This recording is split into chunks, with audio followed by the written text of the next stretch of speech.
तो hello guys, कैसे हैं आप लोग। मेरे चैनल डीएक्सटी और टॉगू पे आपका स्वागत है। आज हम बात करने वाले हैं सीजन 5 एपिसोड 7 के बारे में, जिसमें इसे की हवा बिल्कुल टाइट हुई पड़ी है। मीटिंग सीजन और स्टडी प्रेशर, कुरुका की टीजिंग और रावल का सुंडरे कॉन्सर्न, एक ही एपिसोड में इतना कुछ। तो चलिए बिना टाइम वेस्ट किए शुरू करते हैं। वीकेंड चल रहा है और हम लोग अभी भी टेस्ट की तैयारी में लगे हुए हैं। रूम के कोने में एक लड़की गोथिक लोलिता कपड़ों में बैठी हुई है और हमें लगातार घूर रही है। बिल्कुल वो ऑफिस ही है। कुछ दिन बीत चुके हैं उस दिन के बाद, और मैं और मेरे ग्रुप के मेंबर सब लोग एक साथ लिविंग रूम में बैठे हैं, बुक्स लेके एग्ज़ाम और प्रमोशन टेस्ट की प्रिपरेशन कर रहे हैं। और वही रूम के कॉर्नर में ऑफिस चुपचाप बैठी हुई है। हमें लगातार घूर घूरती हुई वो मेरी मम्मी के दिए हुए टी केक्स खा रही है।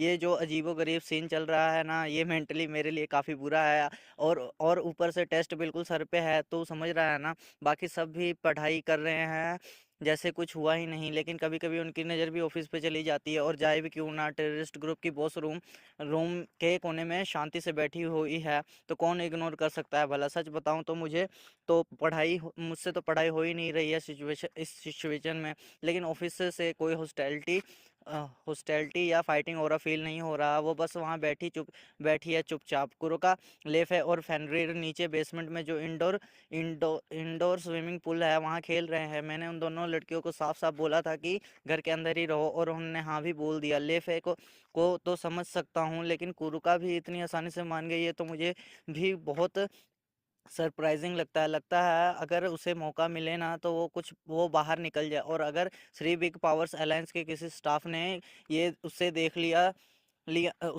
ना, तो पूरा बवाल मच जाएगा। वो तो ये सब सोच के ही मुझे बहुत डर लगता है। नहीं नहीं, मुझे अपने पढ़ाई पे कंसंट्रेट करना चाहिए। टेस्ट तो बिल्कुल नज़दीक है, मुझे रिकमेंडेशन मिली है, तो साजिक समा का ट्रस्ट तोड़ना ये तो मैं सोच भी नहीं सकता हूँ। चलो, 72 पिलर्स के नाम मुझे परफेक्ट याद हैं, जो रूल्स हमें फॉलो करने चाहिए ह्यूमन वर्ल्ड में रहते हुए, वो भी याद है। कौन से डेविल हाउसेस सर्वाइव किए हैं और उनको मेंटेन कैसे करते हैं, वो भी दिमाग में सेट है। फिर जो फेमिलियर्स होते हैं उनको कैसे ट्रीट करना चाहिए, चाहे वो क्रिएचर हो या योकाई, वो भी पढ़ लिया। थोड़ा बहुत मुझे ये भी समझ आ गया है कि ओल्ड माओ फैक्शन और करंट माओ फैक्शन में पॉलिटिकल डिफरेंसेस क्या है।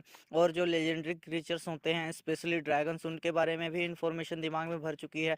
एवन हर फैक्शन के कुछ गोड्स के बारे में भी याद कर चुका हूँ। बस ये कुछ टॉपिक्स में थोड़ा डाउट है, जैसे कि एप्लीकेशन प्रॉब्लम्स, अंडरवर्ल्ड्स की इकोनॉमिक्स और अलग अलग रीजन्स और फोल्क्लोरिस्टिक्स। कीबा और अकेनो सान तो रियाज के दिए क्वेश्चंस के ऐसे जवाब दे रहे हैं जैसे केकोल को हो। मैं अभी भी गलतियां कर रहा हूँ, इसलिए थोड़ा स्ट्रगल चल रहा है। शायद आज कोने को चान की तबीयत थोड़ी ठीक है, क्योंकि वो भी हमारे साथ एग्जाम की तैयारी कर रही है। तुम ठीक हो ना कोने को चान? मैं ठीक हूँ ग्याकुन। कोने को चान ने गैस्पर को थोड़ा स्माइल दे के जवाब दिया, जो उसकी फिक्र कर रहा था। उसका चेहरा थोड़ा लाल था, जैसे उसे खुद नहीं पता कि क्या हो रहा है। उस इंसिडेंट के बाद से कोनोको-चान मुझे दिखी नहीं। हम दोनों ने ही एक दूसरे से मिलना अवॉइड किया, जितना हो सके उतना दूर रहें। लगता है वो अपने इंस्टिंक्ट से लड़ रही है। उसका बॉडी बॉडी कुछ चाहता है पर उसका दिल कुछ और। बहुत ही कॉम्प्लिकेटेड सिचुएशन है। सच कहूँ तो मुझे भी दुख होता है कि मैं उससे बात नहीं कर सकता। कभी कभी उसके चेहरे पे उदासी दिखती है तो लगता है जैसे कुछ करूँ, लेकिन अभी सबसे ज़रूरी ये है कि मैं कोनोको-चान से दूर रहूँ। वो बीमार हो गई थी एग्ज़ाम से बिल्कुल पहले, पर कोनोको-चान और ग्यासुके दोनों ही स्कूल रिपोर्ट्स वैसे भी स्ट्रॉन्ग हैं। उन दोनों के स्कूल रिपोर्ट्स वैसे भी स्ट्रॉन्ग हैं, तो उनके लिए एग्ज़ाम कोई बड़ी बात नहीं है। बिना ज़्यादा पढ़े भी निकल जाएगा। असली मुश्किल तो मेरी है। इस सिचुएशन में रावल मेरी हेल्प कर रही है। जो चीज़ें मुझे नहीं आती वो मुझे रिसोर्सेज से समझा रही है। ऐसा लगता है जैसे इसे समा उन लेजेंडरी लोगों से जुड़े सवालों का जवाब दे पाएंगे, क्योंकि आप उनमें से कुछ से मिल चुके हो। लेकिन लगता है कि अंडरवर्ल्ड इकोनॉमिक्स और फोल्क्लोटिक्स उन चीज़ों उन लोगों के लिए मुश्किल बनेंगे जो एक इंसान से डेविल में रीइंकार्नेट हुए हैं। इंसान और डेविल्स के बीच काफ़ी अलग वैल्यूज़ होती हैं, इसलिए ये नेचुरल है कि इकोनॉमिक्स और फोल्क्लोरिटिक्स जैसे सब्जेक्ट समझने के लिए थोड़ा मुश्किल हो, क्योंकि उनकी बेसिक कल्चर ही अलग है। टेस्ट में इनसे रिलेटेड सवाल आएंगे, तो अगर आप डेविल्स के इमोशंस या सोच को समझ भी नहीं पाते, तब भी आप ये सोच के जवाब दें कि डेविल्स इस सिचुएशन में क्या करते तो बेहतर होगा। समझ गया। वैसे भी उनका पर्सनैलिटी उनके हाउस के हिसाब से चेंज होता है, तो वो अपनी टेरिटरी को कैसे रूल करते हैं वो भी अलग होता है ना। जैसे ग्रेमोरी हाउस में प्यार ज़्यादा है, तो वहाँ के लोगों के साथ अनफेयर रूल्स नहीं होते, लेकिन इसका मतलब ये नहीं कि हर टेरिटरी में ऐसा ही होता है, क्योंकि डेविल्स की दुनिया तो नोबल सोसाइटी की तरह चलता है ना। अलग अलग कल्चर्स की वजह से अलग अलग वैल्यूज होते हैं। लगता है टेस्ट के ज़्यादातर मार्क्स भी इसी टॉपिक पर होंगे। आखिर फॉर्मर ह्यूमंस जो अब डेविल्स बन चुके हैं, उन्हें डेविल्स की दुनिया में एडजस्ट होना है। तो अगर उनका कल्चर समझ में नहीं आया तो प्रमोशन मिलना मुश्किल है। कहते हैं कि अंडरवर्ल्ड धीरे धीरे चेंज हो रहा है, लेकिन उसकी बेसिक फाउंडेशन ह्यूमन वर्ल्ड से काफ़ी डिफरेंट है। शायद यही चीज़ें मेरे लिए थोड़ा प्रॉब्लम बन सकती हैं। हाई क्लास डेवल बनना सच में बहुत मुश्किल लग रहा है। शायद ये प्रमोशन टेस्ट इतना टफ होगा कि मैं हिल जाऊंगा। तभी अचानक आशिया खड़ी होती है और सीधा ऑफिस के पास चली जाती है। सिर्फ टी केक्स खाना शायद ठीक नहीं होगा, तो ये लो थोड़ा ग्रीन टी। उसने अपने हाथों से बनाई हुई ग्रीन टी का कप ऑफिस को दे दिया। बट क्या क्या बहादुर लड़की है। ऑफिस ने बिना कुछ बोले कप ले लिया और ग्रीन टी पीने लगी। ये देख के आशिया हल्की सी मुस्कुराई और वापस हमारे पास आ गई। मैं फिर धीरे से उसके कान में बोला, तुम तो सच में बहादुर हो आशिया। मुझे लगा शायद वो इतनी स्कैरी नहीं है। कल कल रात को भी इरिना सान ने उससे कार्ड्स खेलने बुलाया था। हाँ, मैं ये सुनकर शॉक हो गया और इरिना की तरफ देखा। उसने कॉन्फिडेंस से मुस्कुराते हुए मुझे विक्ट्री साइन दिखाया, जैसे सब नॉर्मल है। हाँ, मैंने उसे इनवाइट किया था। मुझे ऑफिस के साथ कार्ड्स खेलने का मौका मिला, अल्टीमेट ड्रैगन के साथ। सच में ये लड़की के पास तो गट्स है। अगर मुझे ठीक से याद है तो जब लोकी के अगेंस्ट बैटल हो रही थी, तब भी ये आर्थर वाली टीम से कैजुअली बात कर रही थी। इरिना के अंदर एक ऐसी क्वालिटी है जिससे वो किसी भी सिचुएशन में कैजुअली लोगों से बात कर लेती है। मुझे थोड़ा जेलियस फील हो रहा है उसकी इस क्वालिटी से। क्या माइकल सन ने उसकी पर्सनैलिटी देखकर ही उसे अपना एस बनाया? ऐसी पर्सनैलिटी वाले बंदे किसी भी फैक्शन के लोगों से आराम से बात कर सकते हैं। शायद इसी वजह से माइकल ने सोचा हो कि अगर वो इरिना को ऐसे जगह भेजे जहाँ अलग अलग फैक्शंस के लोग मिलते हैं, तो वो एंजल्स का परफेक्ट रिप्रेजेंटेटिव बन सकती है। एक बदलाव वो ओरोबोरोस जैसे बिल्कुल नहीं लगती, जैसे लेजेंड में बताया गया है कि वो बोलता है। और अकेनो-सान भी सर हिलाकर एग्री करती हैं। हाँ, वो डेफिनेटली उससे ड्रैगन जैसी नहीं लगती, जो कैओस इन्फिनिटी और नथिंगनेस को रिप्रेजेंट करता है। ड्रैगन गॉड जो कि इन्फिनिटी माना जाता है, ड्रैगन गॉड जो कि इन्फिनाइट माना जाता है, लेकिन जब ऑफिस को देखते हैं तो वैसा फील नहीं होता जैसे कि गॉड ऑफ ड्रैगन्स का को होना चाहिए। ग्रेट रेड का अपीयरेंस और एटीट्यूड दोनों उस टाइटल से मैच करता है। शायद कीवा ठीक कह रहा है, ऑफिस बदल गई है क्योंकि वो इस दुनिया में ज़्यादा समय तक रही है। मुझे लगता है मैं समझने लगा हूँ कि सेंसे ने ऑफिस में इंटरेस्ट क्यों लिया। ये ड्रैगन जिसे ऑफिस कहते हैं, लगता है वो खुद भी काफ़ी कन्फ्यूजन से भरा हुआ बीइंग है, और ये ही ड्रैगन मुझ में इंटरेस्ट ले रही है। मैं थोड़ा साइड से ऑफिस की तरफ देखता हूँ, और जैसे मुझे लगा वो मुझे ही देख रही है। वो मुझसे चाहती क्या है? और ऐसे ही हमारा ग्रुप स्टडी सेशन चलता रहा, जब तक वो ड्रैगन ऑफ इन्फिनिटी वहीं वहीं शांति से बैठी रही। मिड क्लास प्रमोशन टेस्ट के एक रात पहले का सीन।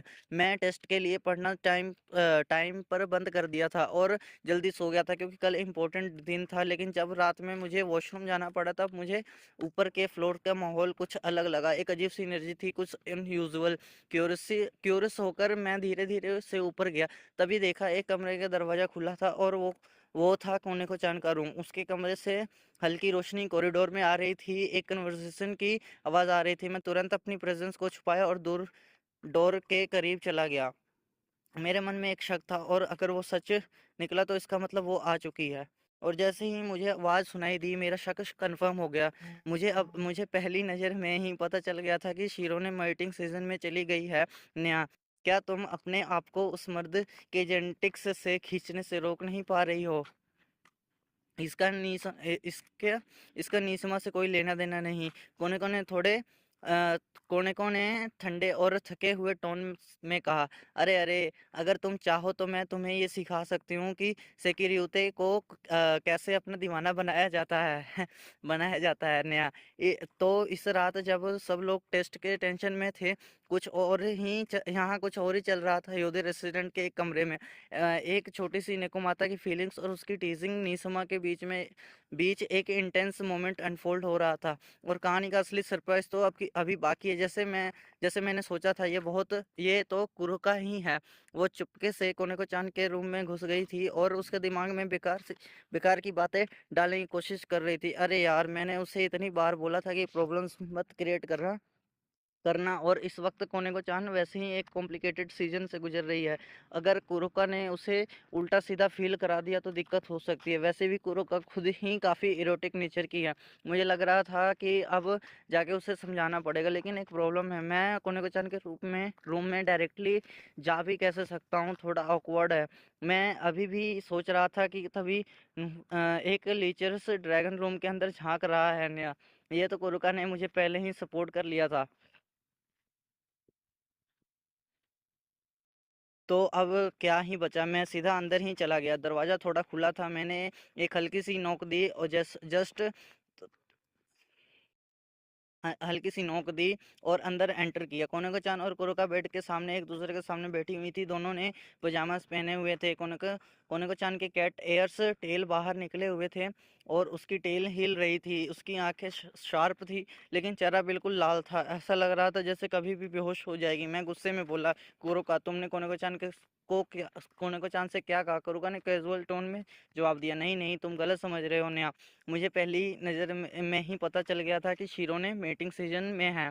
तो मैं बस देखने आई थी कि उसका हाल कैसा है। बड़ी बहन होने के नाते ये नेचुरल है ना। वो एक क्यूट सी विंक भी मार गई। लेकिन कोनेको चान का चेहरा अभी भी सीरियस हो गया। दिखता तो ऐसे ही है जैसे कुरुका बस देखने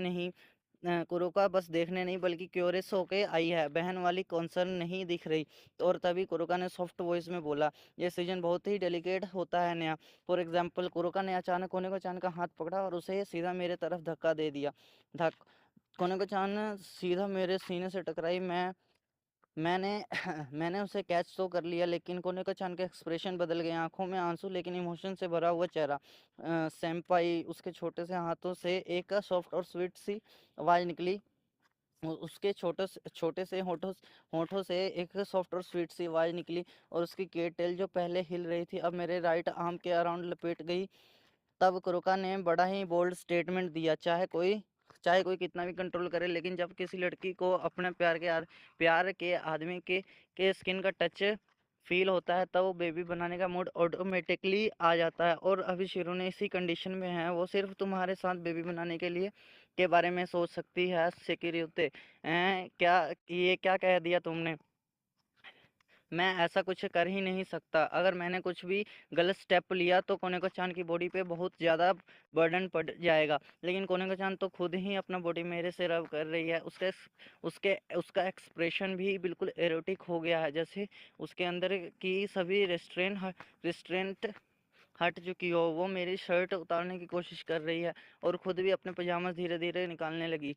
ओ no, oh no, oh no, मुझे उसके पजामास के गैप से उसके छोटे पाई दिख रहे हैं। नहीं कोने को चांद, बिल्कुल भी नहीं। अगर तुमने मेरे साथ ऐसा कुछ किया तो प्रेग्नेंट हो गई, और प्रेग्नेंट हो गई तो तुम्हारी बॉडी के लिए भी डेंजरस होगा और बेबी के लिए भी। सेम पाई, अगर मैं अपना बॉडी तुम्हें दूं तो तुम लोगे नहीं क्या? मैं तुम्हारे साथ वो सब भी नहीं कर सकती। मैं तो पूरी तरह से रेडी हूँ सेम्पाई के लिए, चाहे मेरी बॉडी के पार्ट छोटे हों, लेकिन मैं भी एक लड़की हूँ। इसलिए मुझे सेम्पाई का बॉडी चाहिए। हाँ, मत बोलो ऐसे इतनी इमोशनल फेस के साथ इतने सॉफ्ट आवाज में। अगर तुम ये बोलोगी तो मेरा तो होश ही उड़ जाएगा। लेकिन मुझे याद है, मैंने रियाज से प्रॉमिस किया था। उसने बोला था कि अगर मैंने कोने को जान के साथ कुछ भी फिजिकल नहीं किया तो मुझे रिवॉर्ड मिलेगा। ये मेरे लिए भी जरूरी है और कोने को चान के लिए भी। कंट्रोल कर इसे कंट्रोल। लेकिन ये छोटी सी कैट गर्ल का बॉडी भी तो इतना सॉफ्ट है यार। मैं पीछे हटने लगा, लेकिन पता नहीं क्या मेरे पैर से लपेट गया और मैं सीधा धप से नीचे गिर गया। अब मेरी हाइट उसके फेस के बराबर है और वो सीधा मुझसे गले लग गई। भाई ये तो पूरा का पूरा डेंजरस सीन बन रहा है। तो कोने को चांद ने इतना इमोशनल डायलॉग मार दिया कि मेरे दिल की वाट लग गई। मुझे उस तोरी मुझसे में बर्ड गर्ल से हारना नहीं है। मैं भी चाहती हूँ सेम्पाई मुझसे दूर हो जाए। चाहे मैं सेम्पाई की मैनेजर ना बन पाऊँ, लेकिन लेकिन मैं सेंपाई की डिज़ायर को सेटिस्फाई तो कर सकती हूँ। ये सुन के तो मैं शॉक हो गया। कोनोके-चान ने जितने भी कूल बनने की एक्टिंग की थी सब फेक था। वो तो क्लियरली राहुल के बारे में सोच रही थी, क्योंकि दोनों सेम ग्रेड में हैं। लेकिन यार मुझे नहीं लगता उससे मुझे खुश करने के लिए अपना बॉडी यूज़ करना चाहिए। उसके अपने क्यूट, स्ट्रॉन्ग और इनोसेंट क्वालिटीज़ ऑलरेडी परफेक्ट हैं। और तभी कुरुका वो तो साइड से ये सब फुल मज़े ले रही थी जैसे नेटफ्लिक्स शो चल रहा हो। और सिर्फ देख ही नहीं रही थी, अब वो हम दोनों के पास चल के आ गई। उसने अपने किमोनो को वो भी खोला और धीरे धीरे पूरा किमोनो उतारने लगी। उसके रिच फुल उपाय सामने आ गया। और हाँ, पिंक पार्ट भी क्लियरली विजिबल था। साइज में रियासिया क्यों से कम नहीं, बिल्कुल। सेकिरियोते की प्योरिटी को शिरोने के सामने तोड़ना और भी मज़ेदार होगा। मुझसे कंट्रोल नहीं हुआ, थूक थूक निकल गया। मैं इतना ज़्यादा सेडक्टिव था पूरा मोमेंट। फिर कुरुका ने कोनेको को हटा दिया और मेरे ऊपर से, और खुद मुझसे चिपक गई। उसका नेगेटिव ऊपर डायरेक्टली मुझसे टच कर रहा था। वो फीलिंग उफ, जैसे अकेनो के ऊपाई का सॉफ्टनेस हो और रियास के लेक्सिटी का कॉम्बो हो। लेटली मैंने उस वक्त मन में निकुमा था कि उपाय का शुक्रिया, इतना इतना इतना परफेक्ट बैलेंस। और सिर्फ उपाय ही नहीं, उसके लेग्स भी प्रॉपर फ्लैशी थी, एकदम अट्रैक्टिव। तब समझ में आया कि क्यों लोग निकुमाता के चाम में फंस जाते हैं। ये तो नेक्स्ट लेवल एरोटिक है। कुरुका मेरे ऊपर हॉर्स राइडिंग पोजीशन में बैठी थी, मुझे नीचे से देखती है और कहती है, अभी तक तुम्हारा कोई एक्सपीरियंस नहीं है ना। मैं एकदम शौक हो गया, ये कैसे समझ गई, क्या इतना ऑब्वियस था। फिर कहती है, मुझे लगा था तुम रियाज के साथ हर रात कुछ ना कुछ कर रहे हो, लगता है सब कंट्रोल में रखा है। चलो कोई बात नहीं, अब ये ओनिसान तुम्हारी पहली बार वाली टीचर बनेगी ना। डोंट वरी, मैं सब सिखाने वाली हूँ फ्रॉम द बेसिक। जब उसने एक इतनी ज़्यादा बोल्ड बात बोली तो मेरा दिमाग लैटरली उबलने लगा, जैसे प्रेशर कुकर का विस्टल फटने वाला हो। मेरा हेड एकदम ब्लास्ट होने की फीलिंग दे रहा था, पर उससे कोई फ़र्क नहीं पड़ रहा था। मैं मेरी हालत का सीधा अपनी ज़ुबान से मेरी बेली से लेकर गर्दन तक लिक करना स्टार्ट कर दिया। उसका लिक एकदम सॉफ्ट था, हल्का ड्राई बट वार्म। और उसका ये सेंसेशन लिटरली दिमाग हिला देने वाला था। फिर वो अपने सलीवा मतलब थूक को भी अपनी ज़ुबान से क्लीन करने लगी। ये है सेकिरोते का टेस्ट। याद रख लिया। एक्सपेक्ट नहीं था कि ये वाली से पहला इसका टेस्ट मिलेगा। अरे तो ट्यून मेरा टेस्ट तो तूने मेरा टेस्ट मेमोरलाइज कर लिया।